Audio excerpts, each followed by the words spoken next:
Salam Kopassus.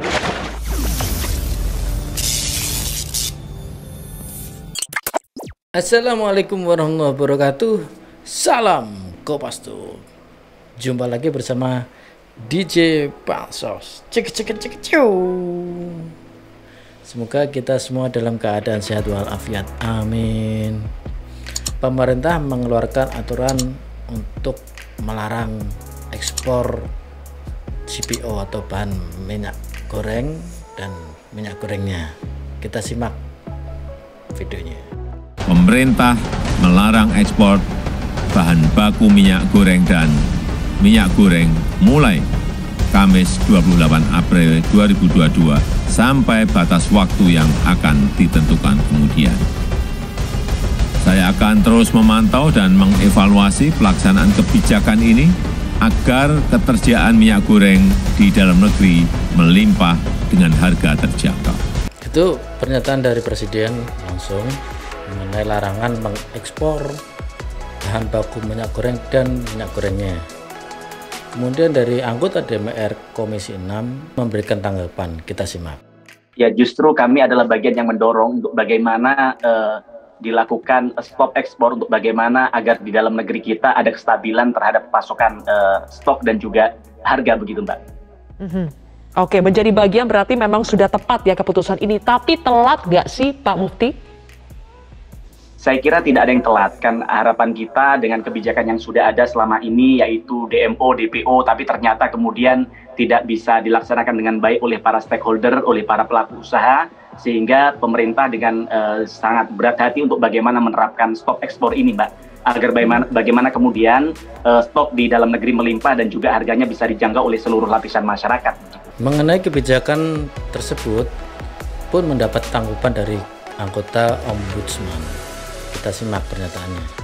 Saya kira sebuah kebijakan yang lazim, hanya menurut saya agak terlambat Presiden mengambil kebijakan ini karena biasanya dalam situasi kelangkaan stok yang masif dan harga naik tinggi, lazim untuk dilakukan pembatasan ekspor secara menyeluruh terlebih dahulu, dan kemudian baru dirancang tahapan-tahapan lebih lanjut untuk mengatur berapa besar kuota ekspor yang masih diperbolehkan dan kemudian bagaimana pengaturan harga di domestik.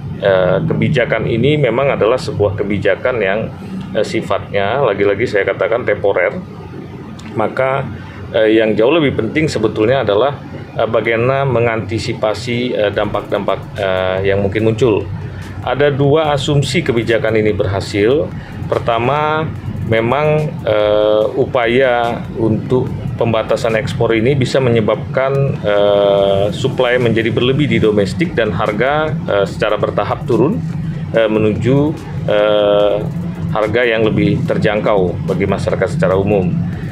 Namun kemudian kedua juga mengingat ada perbedaan harga yang signifikan antara domestik dan luar negeri, asumsi kedua adalah memang governance dari pemerintah yang menerapkan kebijakan ini kuat, sehingga tidak mungkin terjadi upaya penjualan melalui pasar gelap, terutama ke pasar global ya. Dan itu adalah sebuah syarat. Namun yang lebih penting lagi juga harus diantisipasi adalah dampak.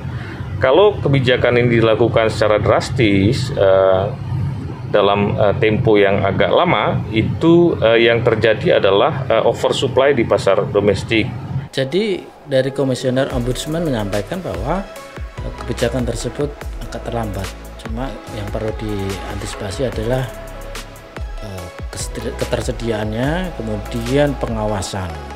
Kita lihat juga sebenarnya apa kondisi yang sebenarnya di masyarakat, di pasar mengenai minyak goreng saat ini.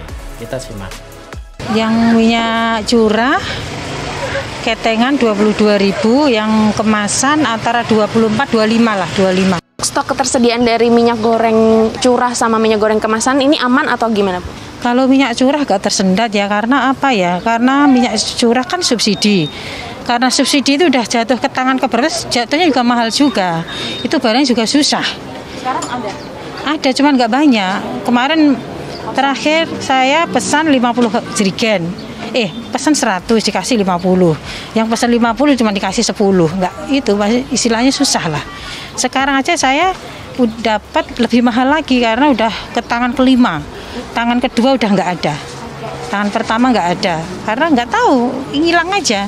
Kalau yang kemasan banyak. Jadi mulai tanggal 28 April 2022, pemerintah memberikan atau mengeluarkan kebijakan bahwa pelarangan terhadap ekspor bahan baku minyak goreng atau CPO maupun minyak gorengnya.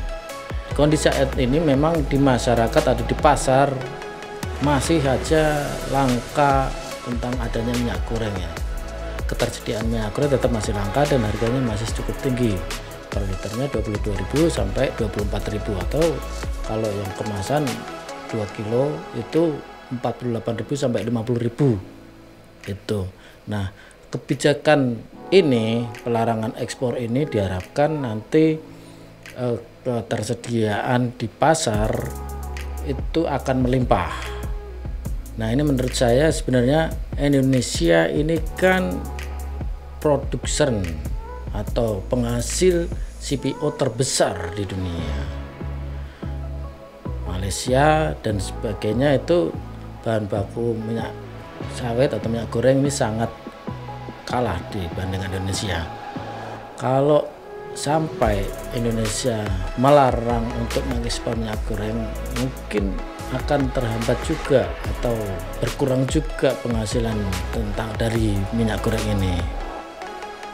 Padahal seharusnya kalau memang harga minyak goreng atau bahan baku minyak goreng di pasaran dunia ini sedang tinggi, seharusnya malah justru Indonesia memberikan atau mengejar ekspor ini untuk mencari devisa yang sebesar-besarnya. Karena tadi bahwa Indonesia merupakan produsen atau penghasil CPO terbesar di dunia. Apakah langkah pemerintah ini sudah tepat atau berhasil mengenai pencegahan atau pelarangan ekspor CPO ini, atau malah jadi keputusan yang menjadi blunder? Kita akan lihat, karena tentunya produsen dan petani tentu akan sangat tidak nyaman atau merasa dirugikan mengenai akan adanya kebijakan ini. Dia tidak bisa ekspor, kemudian barangnya mengendap, kemudian bisa saja bisa expired dan sebagainya. Kalaupun sampai melimpah, nanti akan membuat harga minyak ini turun. Harga turun, tentunya produsen juga akan mengalami kerugian juga. Itu yang menurut saya suatu hal yang perlu diantisipasi. Kemudian mengenai sisi pengawasan tentang minyak curah, karena ini tetap disubsidi tapi dilarang ekspor, ya semoga aja sisi pengawasan ini tepat sasaran, kemudian tidak ada oknum-oknum yang menyalahkan minyak subsidi ini untuk kepentingan untuk memperkaya diri sendiri atau perusahaannya. Itu menurut saya Sobat Kopassus. Semoga aja langkah pemerintah ini bisa sesuai harapan, yaitu tersedianya minyak goreng di masyarakat yang melimpah dengan harga yang kalau bisa yang murah. Itu saja. Gimana menurut Sobat Kopassus? Kalau ada saran kritik silakan tulis di komen ya. Kita tunggu, kita balas. Terima kasih sudah pantengin video kita. Jangan lupa pantengin video-video kita yang lain yang ada di playlist. Sampai jumpa. Salam Kopassus. Wassalamualaikum warahmatullahi wabarakatuh.